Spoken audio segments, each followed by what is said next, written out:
दोस्तों दुनिया भर के ताकतवर नेता और डिप्लोमेट्स G20 मीटिंग के लिए भारत पहुंच चुके हैं और भारत इस वक्त शक्ति का नया केंद्र बन गया है। लेकिन वहीं दूसरी ओर भारत की ये तस्वीरें देख चीन ने अपना मानसिक संतुलन खो दिया है। G20 बैठक से ठीक पहले चीन ने भारत के पड़ोसी देश नेपाल में बैठकर ऐसी हरकत की है जिसे देखकर आपका खून खौल जाएगा। नेपाल में चाइना के राजदूत चेन सांग ने भारत के खिलाफ ऐसा बयान दिया है जिसने कि पूरी दुनिया को गुस्सा दिला दिया है। चीनी राजदूत चेन सांग ने कहा है कि ये नेपाल का दुर्भाग्य है कि भारत उसका पड़ोसी मुल्क है और ऐसे में इस चीनी राजदूत ने अपनी गंदी मानसिकता दिखाते हुए ये भी कहा कि भारत एक बड़ा बाजार है और ऐसे में नेपाल को भारत का फायदा उठाना चाहिए। लेकिन वहीं दूसरी ओर भारत के साथ संबंध बिल्कुल नहीं सुधारने चाहिए। अब यहाँ पे चीनी राजदूत नेपाल को भड़का रहा है कि भारत का पूरी तरीके से फायदा तो उठा लो लेकिन भारत के प्रति कोई वफादारी मत दिखाना। अब इस चीनी राजदूत के बयान के बाद नेपाल में भयंकर विवाद शुरू हो गया है,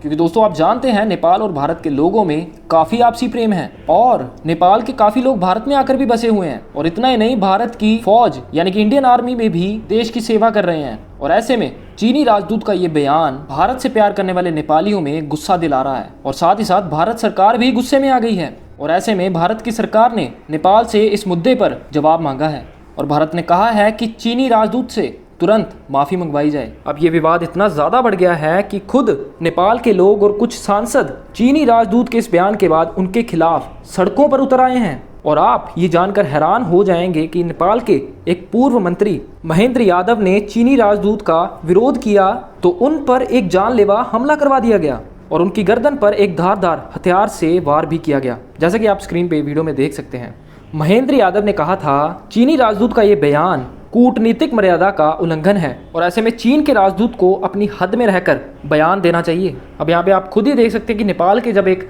बड़े नेता ने चीन का विरोध किया और भारत के समर्थन में बयान दिया तो उन पर हमला करवा दिया गया और इस हमले के पीछे कौन है आप अंदाजा खुद लगा ही सकते हैं। और दोस्तों साथ में आपको ये भी बता दें कि चीन के इस बयान के बाद एक और चीज़ अच्छी हुई है कि नेपाल के कई लोग चीनी एम्बेसी जो कि नेपाल में है उसके आगे प्रदर्शन करने पहुंच गए हैं और इन लोगों के मन में चीन के खिलाफ जितना भी गुस्सा था वो सारा निकाल रहे हैं और नेपाल में ठीक पाकिस्तान की तरह माहौल हो रहा है। पाकिस्तान के लोग भी अब भारत की तारीफ कर रहे हैं और चीन पे अपना गुस्सा निकाल रहे हैं, क्योंकि अब क्या कह सकते हैं यार इन्हें कि जब भारत समझाता था पाकिस्तान को कि चीन का साथ मत ले तब ये मानते नहीं थे। जब चीन इन्हें नोच नोच के खा गया ना यहाँ के लोगों को, तब उन्हें जाके समझ आए कि भाई चीन तो हमारा इस्तेमाल कर रहा था, हमें लूट रहा था और यही सब चीज़ें दोबारा कहीं नेपाल में ना हो जाएं, इसीलिए नेपाल के लोग इसका पूरी तरीके से विरोध कर रहे हैं। और आपको ये भी बता दें कि नेपाली लोगों ने चीनी दूतावास के बाहर प्रदर्शन करते हुए ये भी कहा कि चीनी राजदूत को भारत से वापस भेजो